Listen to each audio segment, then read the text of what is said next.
हाँ जी, अब आ रही है आवाज सबको? जी। जी सर, अब आ रही है। चले ठीक है। हम बात कर रहे थे, मैंने कहा था कि बेंजीन है, ये आपके पास क्रोमोफोर होता है। अगर मैं NH2 को लगा दूं इसके ऊपर, तो देखें ये एनिलीन बन जाएगा आपके पास। अब एक बात मैं आपको बताऊं कि जो ये होता है आपके पास कंपाउंड, जो आपके पास बेंजीन होता है ना, इसकी लैम्डा मैक्सिमम। अच्छा, लैम्डा मैक्सिमम क्या होती है, कोई बताएगा? सर वो वाली वेवलेंथ जिसपे मैक्सिमम अब्जॉर्प्शन हो। हाँ जी, ठीक बताया है। यानी ये आपका एक स्पेक्ट्रा है ना, तो इस तरह से आता है स्पेक्ट्रा। तो ये वाली वो जगह होती है जहां पे हम कहते हैं लैम्डा मैक्सिमम है। और ये अगर एब्जॉर्बेंस वर्सेस कंसंट्रेशन के दरमियान ग्राफ ड्रा किया जाए, तो ये वो जगह होती है जहां पे मैक्सिमम एब्जॉर्प्शन होती है। ठीक है, तो लैम्डा मैक्सिमम वो चीज होती है जहां पे मैक्सिमम एब्जॉर्प्शन हो। तो जो बेंजीन की लैम्डा मैक्सिमम होती है वो आपके पास होती है जी 255 नैनोमीटर। लेकिन जब NH2 लगा दिया जाता है साथ, तो इसकी लैम्डा मैक्सिमम जो होती है वो आपके पास हो जाती है 280 नैनोमीटर। ऐसा क्यों होता है, कोई मुझे बताएगा जी? एनीवन?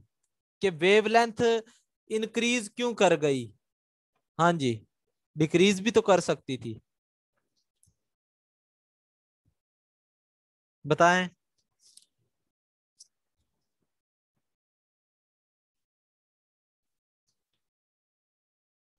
हाँ जी, साइंसदानों बताओ। मुश्किल क्वेश्चन नहीं है ये। आइडिया। जी।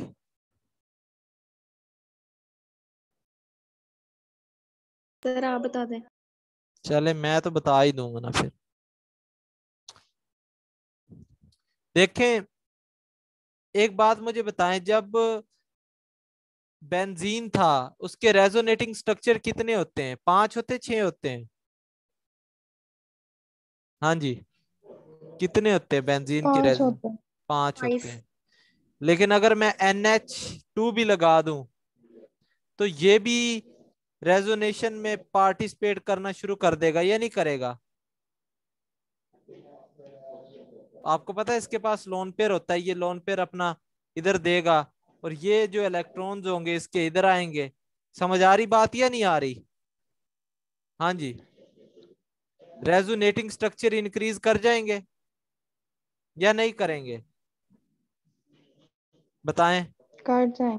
रेजोनेटिंग स्ट्रक्चर इंक्रीज कर गए, तो आपके पास पीछे क्या चीज बचेगी? जब रेजोनेटिंग स्ट्रक्चर इंक्रीज कर जाते हैं तो एनर्जी क्या हो जाती है, डिक्रीज करती, इंक्रीज करती है? स्टेबिलिटी इंक्रीज हो जाती है सर और एनर्जी डिक्रीज करती एनर्जी डिक्रीज करती, तो वेवलेंथ फिर क्या कर जाएगी? है, इंक्रीज इंक्रीज कर कर जाएगी। दे। तो अब समझ आया कि वेवलेंथ क्यों इंक्रीज करती है? हाँ जी, क्लियर है सबको? जी। जी सर। चलें, ये ऑक्सोक्रोम और क्रोमोफोर का आपको समझ आ जाना चाहिए, आसान है बेसिकली। अब हम 3 4 शिफ्ट पढ़ते हैं, फिर इसके बाद ये यूवी आपकी ऑलमोस्ट खत्म हो जाएगी। कल हम IR पढ़ेंगे इंशाल्लाह।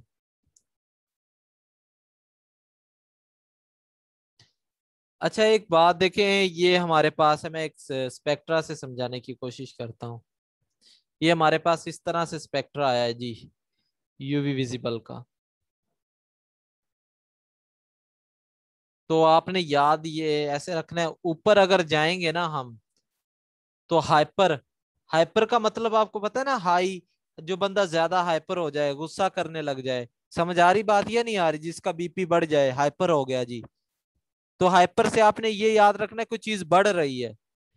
और हाइपो नीचे होता है। हाइपर क्रोमिक शिफ्ट, ऊपर वाली शिफ्ट को कहते हैं hyper chromic shift. Chromic shift, यहाँ पे इंटेंसिटी ले रहा हूं, इंटेंसिटी ले सकते हैं आप, एब्जॉर्बेंस ले सकते हैं। नीचे आएगा तो हाइपो, एक हाइपोटोनिक सॉल्यूशन भी मैंने आपको पढ़ाया था, हाइपो क्रोमिक शिफ्ट। अगर आप जाएंगे इधर रेड वाली साइड पे तो इसे हम कहेंगे रेड शिफ्ट और बाथोक्रोमिक शिफ्ट। बाथोक्रोमिक शिफ्ट, ठीक है। और इधर आप जाएंगे अगर तो आपके पास होगी ब्लू शिफ्ट, ब्लू और हिप्सोक्रोमिक शिफ्ट, हिप्सोक्रोमिक शिफ्ट।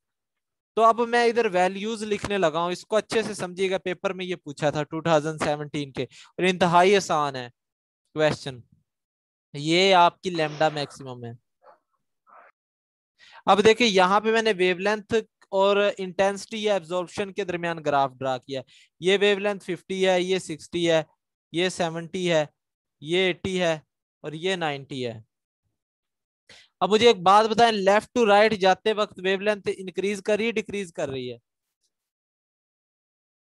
जी इंक्रीज कर रही सर। तो मुझे एक बात आप खुद ही बता दें कि जो विब गायर होता है आपका, तो मतलब हम ऊपर से नीचे आ रहे हैं या लेफ्ट टू राइट आ रहे हैं, तो हमारी जो शिफ्ट होगी वो किसकी तरफ ज्यादा मूव कर रही है? रेड की तरफ नहीं मूव कर रही, लेफ्ट टू राइट। जी जी सर। तो मतलब रेड की तरफ मूव कर रही, तो एनर्जी क्या हो रही है उसकी? डिक्रीज हो रही कम हो सर। रही कम हो रही है। तो जिसमें वेवलेंथ क्या हो, इंक्रीज हो, वो क्या शिफ्ट होगी हमारे पास? Red red shift. Shift. Clear है सबको? जी सर। क्योंकि हमने स्पेक्ट्रा में भी देखा है कि विब गायर जो आपके पास बनता है उसमें 7 जो कलर होते हैं, violet, indigo, blue, green, yellow, orange, red. तो रेड की तरफ जाते हैं तो हम वेवलेंथ हमारी इंक्रीज कर जाती है, ठीक है। अब एक बात बताएं, जैसे जैसे हम इधर मूव कर रहे हैं, ये मेरे जो तीर लगा रहा हूं, तो हम ब्लू शिफ्ट की तरफ नहीं जा रहे, बताएं? उधर ही जा रहे हैं ना। जी सर। तो इधर अगर हम मूव कर रहे हैं तो मतलब एनर्जी क्या कर रही है? इंक्रीज कर रही सर। तो इंक्रीज वेवलेंथ क्या करेगी? Decrease decrease. तो करें। जिसमें वेवलेंथ डिक्रीज करे उसे हम क्या कहेंगे? ब्लू शिफ्ट कहेंगे। क्लियर है? हाँ जी। Yes sir. और जब हम ऊपर जाते हैं तो एब्जॉर्प्शन या इंटेंसिटी इंक्रीज कर रही है या नहीं कर रही? हाँ जी। ऊपर जा रहे हैं तो पीक की इंटेंसिटी बढ़ रही है या नहीं बढ़ रही? हाँ जी बताएं। पीक ज्यादा वाइड हो रही है, ज्यादा लेंथ बढ़ रही है, तो इंटेंसिटी क्या हो रही है पीक की? बढ़ रही है। तो जिसमें इंटेंसिटी बढ़े वो हमारे पास क्या होगी? आवाज आ रही सबको? जी सर नहीं आई थी। सर डिस्कनेक्ट हो गई थी आवाज आपकी। अब आ रही है? अभी आ रही है सर। तो मैं बात कर रहा था कि अगर हम ऊपर जाएं, जैसे जैसे ऊपर मूव करें, तो आपको पता है कि पीक की इंटेंसिटी बढ़ रही है या नहीं बढ़ रही है यहां से? जी जी सर। तो मतलब जिसमें इंटेंसिटी इंक्रीज करे वो क्या होगी आपके पास? हाइपरक्रोमिक शिफ्ट होगी। जिसमें एब्जॉर्प्शन या इंटेंसिटी इंक्रीज करे, और जिसमें इंटेंसिटी डिक्रीज करे वो आपके पास क्या होगी? Hypochromic shift. हाँ जी, ये चारों शिफ्ट समझ आई या नहीं आई, बताएं? किसी को समझ ना आई हो बता दें, वरना हम। जी सर समझ आ गई सर। ठीक है। अब 2-4 एग्जांपल मैं आपसे शेयर करता हूं, मजीद क्लियर हो जाएगी। पहले देखते हैं हम factors affecting on red shift, कि इस पे कौन कौन से रेड शिफ्ट पे कौन कौन से फैक्टर इफेक्ट करते हैं। रेड शिफ्ट और ब्लू शिफ्ट मैं आपको दोनों अभी एक्सप्लेन कर दूं। अगर तो क्रोमोफोर अटैच्ड हो, मैं पॉजिटिव का मतलब लिख रहा हूं अटैच्ड है साथ, ठीक है। क्रोमोफोर को अगर अटैच्ड कर दिया जाए तो ये एब्जॉर्प्शन शो करवाते हैं। क्या शो करवाते हैं? शो एब्जॉर्प्शन, ठीक है। अगर ऑक्सोक्रोम को साथ अटैच्ड कर दिया जाए तो ये क्रोमोफोर है, ये ऑक्सोक्रोम है। उसको अटैच कर दिया जाए तो इनकी लैम्डा मैक्सिमम क्या हो जाएगी, इंक्रीज कर जाएगी। अगर आपसे क्वेश्चन पूछा जाए पेपर में कि अगर ऑक्सोक्रोम अटैच कर दिया गया कंपाउंड के साथ तो कौन सी शिफ्ट होगी, रेड होगी ब्लू होगी? जी बताएं कौन सी शिफ्ट होगी फिर? Sir red. क्यों? क्योंकि वेवलेंथ इंक्रीज, मैंने पहले भी आपको बेंजीन वाली एग्जांपल बताई है या नहीं बताई? तो उसमें क्या जी था, सर। ऑक्सोक्रोम के अटैच करने से वेवलेंथ क्या कर गई थी, इंक्रीज कर गई थी। इंक्रीज। ठीक है, तो तीसरी बात आ जाती कॉन्जुगेशन की। जी कॉन्जुगेशन का मैं आपको बता देता हूं। अब याद रखे जब भी कॉन्जुगेशन इंक्रीज करती है स्टेबिलिटी इंक्रीज करती है डिक्रीज करती है? जी इंक्रीज स्टेबिलिटी करती है। इंक्रीज होगी सर, इंक्रीज करेगी तो वेवलेंथ क्या कर जाएगी, डिक्रीज डिक कर जाएगी। वेवलेंथ डिक्रीज कर जाएगी। ऐसे ही है, वेल डन। वेवलेंथ डिक्रीज कर जाएगी ना। मुझे आप लोग की समझ नहीं आती, सर मतलब ज्यादा हो जाएगी। तो फिर ऐसे बताए ना, एनर्जी, हाँ एनर्जी डिक्रीज एनर्जी करेगी, डिक्रीज करेगी। वेवलेंथ क्या कर जी जाएगी, इंक्रीज कर इंक्रीज हो जाएगी। जाएगी। ठीक है, तो रेड शिफ्ट में वेवलेंथ ही तो इंक्रीज करती है, तो नाम से ही पता चल रहा है। ठीक है, तो समझ आई ये फैक्टर जो इफेक्ट कर रहे थे। अब ब्लू शिफ्ट में क्या जी होगा, सर। ब्लू शिफ्ट में अगर तीनों को रिमूव कर दिया जाए तब ब्लू शिफ्ट हो जाएगी। समझ आ रही बात? बस ये इनवर्स हैं एक दूसरे के। जैसे ब्लू शिफ्ट में अगर मैं आपसे मिसाल दूं कि अगर आप इसमें कोई NH2 ग्रुप लगा हुआ है ऊपर, तो इसकी वेवलेंथ है 289 नैनोमीटर। अगर मैं इसमें सॉल्वेंट एसिड ऐड कर देता हूं तो एसिड जाएगा NH3 बना देगा, H पॉजिटिव दे देगा। ठीक है, तो ये अब क्या हो गया, क्रोमोफोर यहां से रिमूव होने जा रहा है, तो इसकी लैम्डा मैक्सिमम जो हो जाएगी आपके पास 209 हो जाएगी। समझ आई बात या नहीं आई? कि ये ब्लू शिफ्ट की एग्जांपल दे रहा हूं मैं आपको, रेड शिफ्ट की पहले दे चुका हूं। क्लियर है सबको? जी बताएं। Yes sir. अब हम बात करते हाइपरक्रोमिक शिफ्ट। ब्लू शिफ्ट दोबारा बता दें। यही ब्लू शिफ्ट है कि जहां जिसमें वेवलेंथ क्या कर जाए, डिक्रीज कर जाए। ये देखे डिक्रीज नहीं की, एनर्जी इंक्रीज कर जाए। हाँ जी, इस फैक्टर्स भी बता दें। फैक्टर बता तो दिए हैं, इसको रिमूव करते जाएं, जो जो चीजें मैंने उसमें पॉजिटिव लिखी थी उसको माइनस करते जाएं, बस। समझ आई बात? सर जी मतलब कि क्रोमोफोर ऑक्सोक्रोम निकालें तब ऐसे होगा, हाँ जी, या कंजुगेशन एब्सेंट होगी तब? Conjugation absent. जी ओके सर। अब हम बात करते हैं हाइपरक्रोमिक शिफ्ट की। जैसे मिसाल के तौर पर एक कंपाउंड है हमारे पास, ये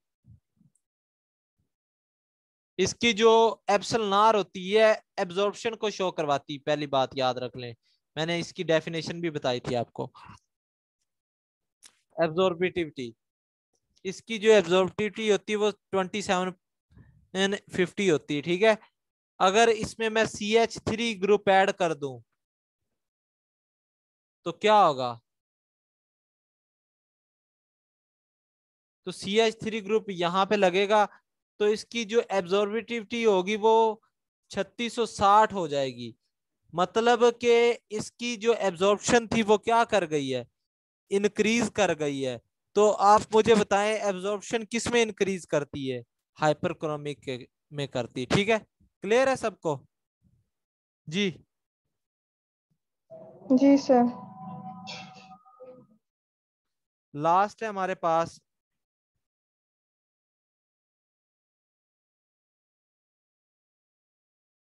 अच्छा, यूवी में ना इससे ज्यादा पेपर में कोई क्वेश्चन नहीं आएगा जो हमने कर लिया है अब। ठीक है, तो अगर इसमें भी CH3 ग्रुप का एडिशन कर दी जाए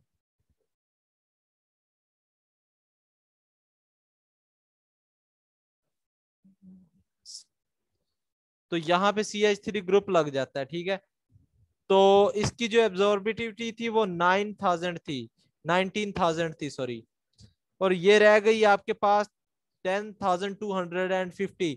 तो मतलब एब्जॉर्बिटिविटी क्या कर गई, डिक्रीज कर गई, इंक्रीज कर गई जी। तो डिक्रीज। डिक्रीज किस में होगी, हाइपोक्रोमिक में होगी। हाइपो। हाँ जी, किसी को ये चीजें समझ ना आई तो दोबारा पूछ सकता है, बताएं। सबको समझ आ गई है। जी सर। तो ये बेसिकली इंपॉर्टेंट चीजें थी, आपने यही याद रखनी है। एक तो आपको पता होना चाहिए, ठीक है।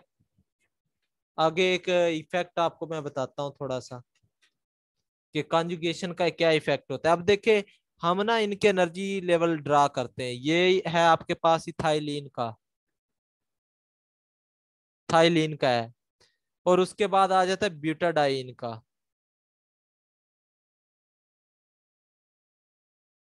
उसके बाद आपके पास आ जाता है हेक्साट्राइन का।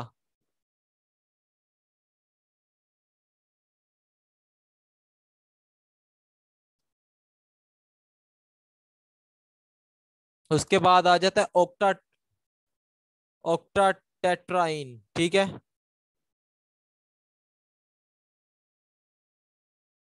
ये बस हमारी मीटिंग 10-15 मिनट तक और चलेगी। आज हम यहीं पे एंड कर देंगे, कल हम आईआर पढ़ेंगे, ठीक है। तो आज ब्रेक नहीं होगी, नमाज आप लोग फिर लेट पढ़ लीजिएगा, समझ आ रही बात की। तो 10-15 मिनट तक और मीटिंग चलेगी हमारी। तो अब यहाँ पे देखें आप, ये तो इथाइलिन था, ये ब्यूटाडाइन, ये आपके पास हेक्साडाइन, ये ऑक्टा टेट्राइन। अब मुझे एक बात बताएं, जैसे जैसे हम कॉन्जुगेशन बढ़ा रहे हैं, उनके एनर्जी लेवल्स के दरमियान जो डिफरेंस है वो इंक्रीज कर रहा है, डिक्रीज कर रहा है जी, कम हो बताएं। रहा है।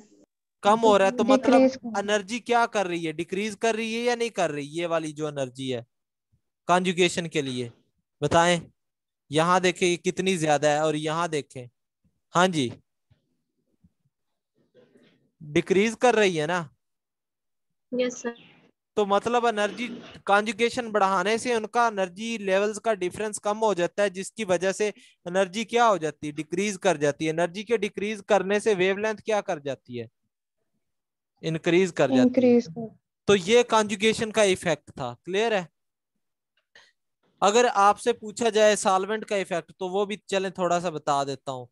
देखें, अगर मेरा एक कंपाउंड है, वो ग्राउंड स्टेट में ज्यादा स्टेबल है और है भी पोलर कंपाउंड, और मैं सॉल्वेंट भी पोलर ऐड कर दूं, तो अब मुझे एक बात बताएं, उस कंपाउंड की एनर्जी डिक्रीज कर जाएगी, इंक्रीज कर जाएगी जी। मैंने सॉल्वेंट ऐड कर दिया पोलर, और कंपाउंड भी मेरा पोलर है, और है भी ग्राउंड स्टेट में स्टेबल ज्यादा जी, बताएं। डिक्रीज हो गई। एनर्जी डिक्रीज कर जाएगी, मतलब ये वाली जो वैल्यू है वो इधर, ये तो इतनी ही रहेगी एक्साइटेड स्टेट की एनर्जी, लेकिन ग्राउंड की एनर्जी ये डिक्रीज कर गई, ये कर गई या डिक्रीज नहीं कर गई, देखें ऐसे है या नहीं है, कर गई है डिक्रीज। तो अब मुझे बताएं, यहाँ पे कौन सी शिफ्ट होगी, बाथोक्रोमिक होगी, इप्सोक्रोमिक होगी, कौन सी होगी। हाँ जी, ब्लू होगी, रेड शिफ्ट होगी। Red shift. ब्लू शिफ्ट होगी। एनर्जी ज्यादा नहीं चाहिए अब, पहले से एनर्जी डिक्रीज कर गई है ट्रांजिशन के लिए, तो इलेक्ट्रॉन को एक्साइट करने के लिए फिर एनर्जी ज्यादा ना होगी। वो तो सिस्टम की एनर्जी डिक्रीज की है ना, ग्राउंड स्टेट की एनर्जी डिक्रीज की है। तो मतलब ग्राउंड की डिक्रीज की है, तो मतलब पहले इलेक्ट्रॉन इस स्टेज पर था, अब उससे भी नीचे आ गया है। समझ आई बात या नहीं आई, हाँ जी। जी सर।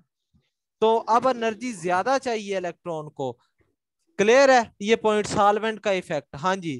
नॉन पोलर पे ये इफेक्ट नहीं होता, पोलर पे ये इफेक्ट होता है ज्यादा। इफेक्ट ये मैं आपको बता देता हूँ, एन से पाई स्टार में होता है, और दूसरा एन से सिग्मा स्टार में होता है। क्यों, क्योंकि इनके पास लोन पेयर्स होते हैं, ठीक है।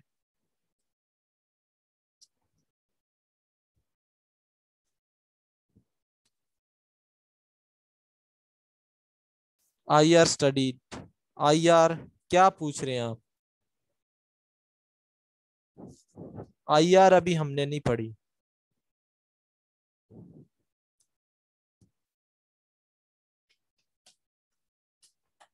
हाँ जी, यहां तक किसी को कोई चीज समझ ना आई तो पूछ सकता है। सॉल्वेंट का इफेक्ट मैंने बताया है और कॉन्जुगेशन का इफेक्ट बताया है। जी बताएं।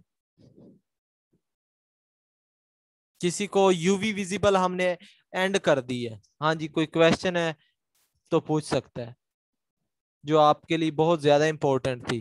वो सारा पोर्शन हमने कवर कर लिया। एनीवन?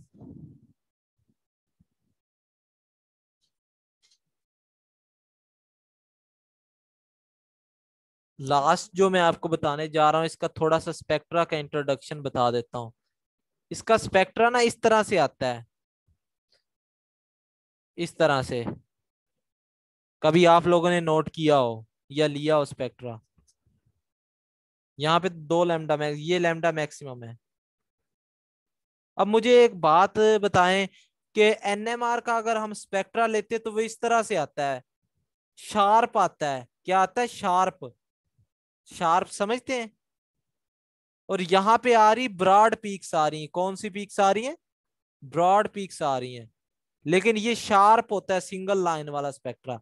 NMR का ऐसे ही आता है ना जी। ये मैस स्पेक्ट्रोमीटर ले लें, लेकिन यूवी विजिबल में ऐसा क्यों नहीं होता? कोई बताएगा? कि आना तो स्पेक्ट्रा चाहिए ये वाला, सिंगल लाइन वाला आना चाहिए, लेकिन ऐसा क्यों आता है? हालांकि मॉलिक्यूल ने तो क्वांटाइज्ड लाइट एब्जॉर्ब की है। जी बताएगा कोई? हाँ जी। सर आई थिंक हर एक के अंदर मल्टीपल ट्रांजेक्शन हो रही होती हाँ हैं। बिल्कुल सही बात है। यहाँ पे ना सही बात बताया आपने। मैंने आपको बताया ये इलेक्ट्रॉनिक लेवल्स हैं। इलेक्ट्रॉनिक, इनके अंदर वाइब्रेशनल लेवल्स आ जाते हैं। उन वाइब्रेशनल के अंदर रोटेशनल लेवल्स आ जाते हैं। अब हम एनर्जी तो दे रहे हैं इलेक्ट्रॉनिक वाली, यानी इलेक्ट्रॉन को आप जंप करवा रहे हैं यहां से यहां पर। तो इनके दरमियान जो बाकिया ट्रांजिशंस भी होती, वाइब्रेशनल और रोटेशनल, वो भी पॉसिबल हो जाती, जिसकी वजह से आपके पास जो स्पेक्ट्रा आता है वो इस तरह आता है। आना तो सिंगल लाइन वाला चाहिए था क्योंकि इलेक्ट्रॉनिक हुई है, लेकिन साथ उसमें वाइब्रेशनल और रोटेशनल भी हो जाती है, जिसकी वजह से आपका स्पेक्ट्रा शार्प आता है। हाँ जी, सबको क्लियर है? जी। जी सर। तो और किसी का कोई क्वेश्चन है तो बताएं, वरना मीटिंग एंड कर